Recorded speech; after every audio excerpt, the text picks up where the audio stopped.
Alright guys, so we just had a play about 17:30. Grade 23 kind of goes to the ground. I think all of you know how she got there, and I'm assuming that, but we just want to make sure we know how she got there. I have no problem not having a call on that. And Beans, I love the fact that you had call a hold, hand check. Okay, all right, we'll go with hand check. That's fine. I would love that you had a hold on that because that's what she was doing. She was holding her jersey, but good get. I love that. Love it, love it, love it.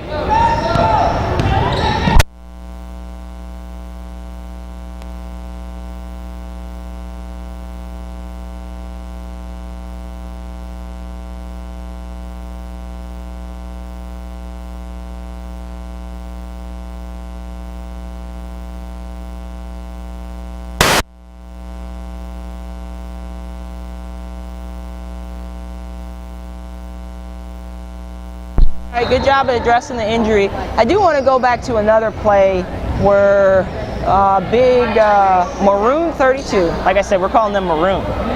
Maroon 32 drives to the hole, stops, and then she ends up kind of pivoting, and defense comes in, and I don't know if she's attempting to shoot the ball. And there's a potential for a cap of the ball, maybe jump ball. So I think that would be a nice play to look at, and there might not be anything there, but since you guys are on the video court, hey, we're going to take a look at it.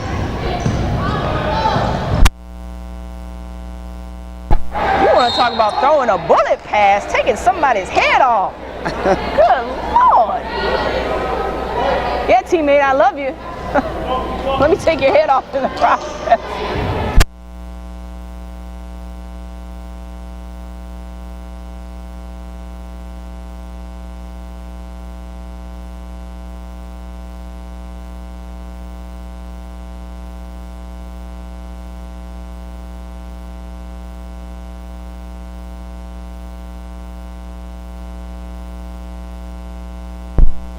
Good get, Kevin.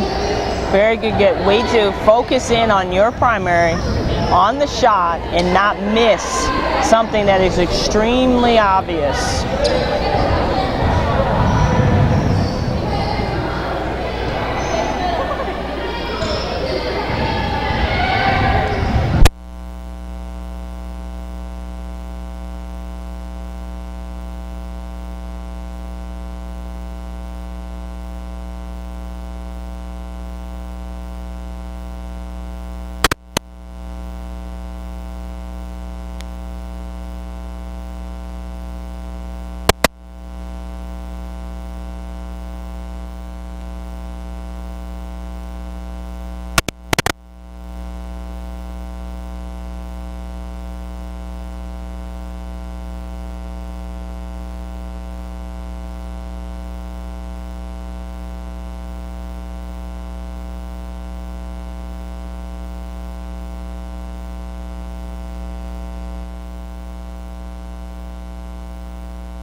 Good job, Taylor. Way to switch that sub mechanic. Love it.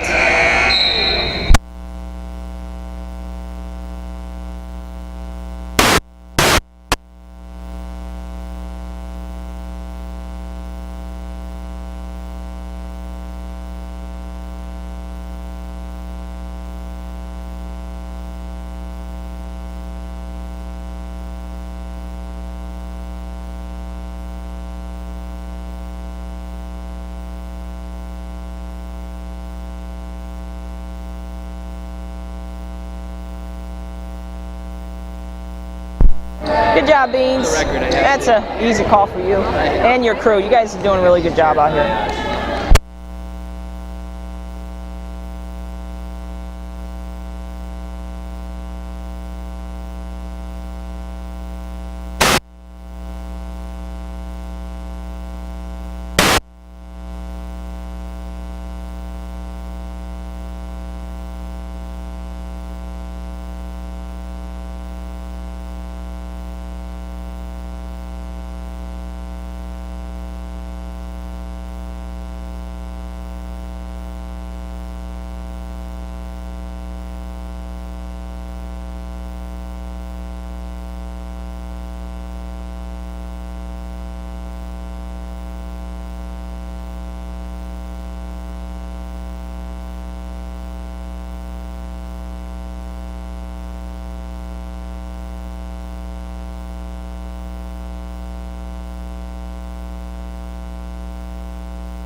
job, Beans.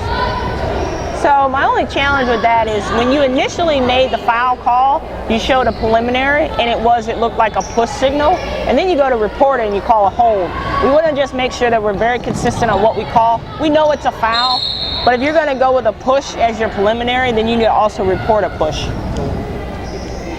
But if it happened as a hold, then we need to report a hold in both situations. So just a small thing about being consistent and communicating what actually happened out on the court to the table and to the coaches.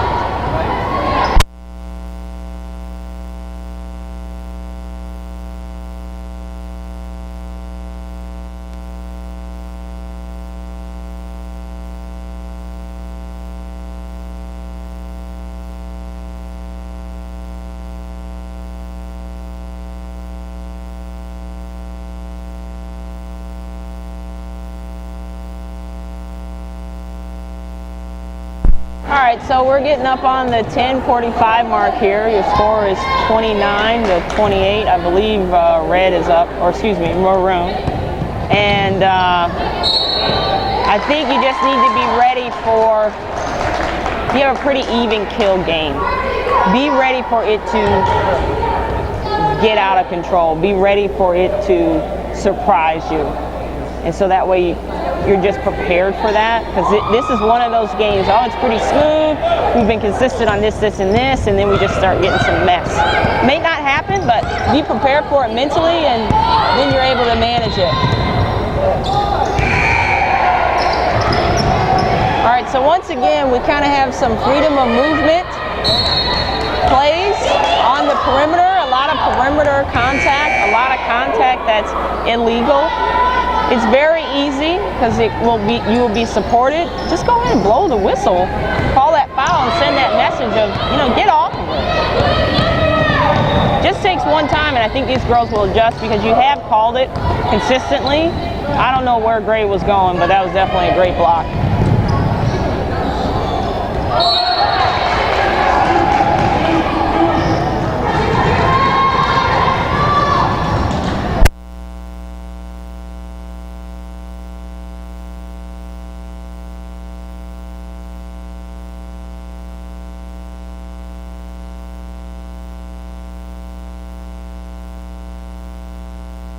All right, Kevin, I'm going to have because I had to have a talk with another crew on hand check versus push.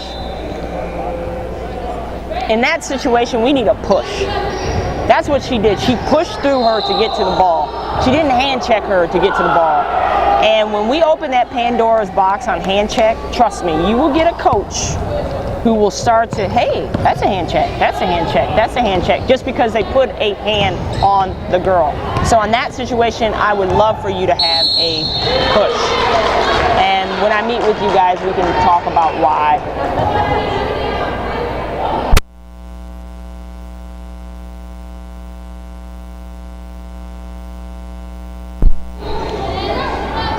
At this point, Kevin, you had a double whistle with Taylor, and I can't tell from my direction whether or not she gathered the ball. Maybe the tape will tell, but the nice thing is they're in bonus, so they would shoot anyways. And I know Taylor asked you, it looked like she asked you whether or not they were actually shooting, but I'd like to just take a look at that play on tape.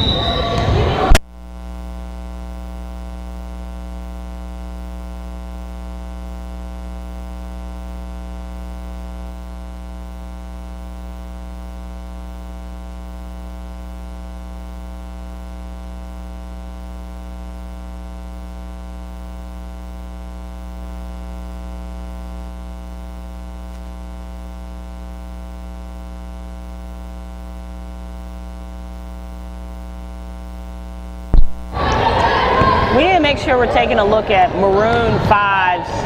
Hey, Maroon 5! Maroon 5's illegal screens. Good job, Kevin, staying with that play and having an and-one. Okay, that's your count the basket. Okay, I see it now. I still don't really like your hit mechanic, but that's something we can work on.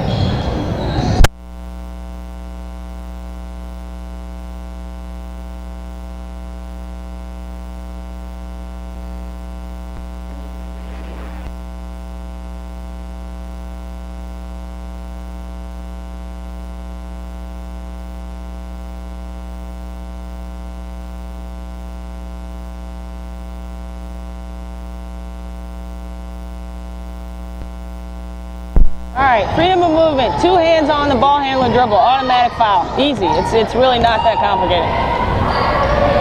Call it. Get that. All right, so Taylor on that. She drives to the basket. You're still pretty high as trail. I'd like for you to step down and have a double whistle with Kevin on that. So that would be a good time to have a double whistle. Usually, obviously, on the back fouls, the outside officials are the ones who call that. And there are moments like that one where the lead can get it, but I think it is good for somebody to have a double whistle with him. It's just a good confirmation.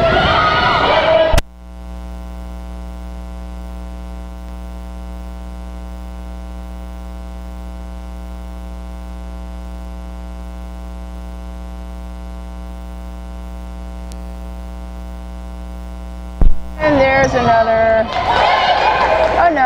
freedom of movement.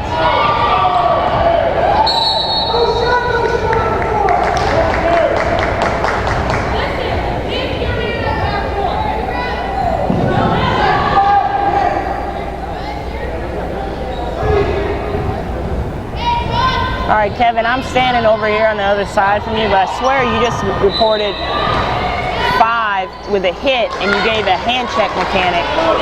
So hopefully I'm wrong on that. I'll just check with you and find out.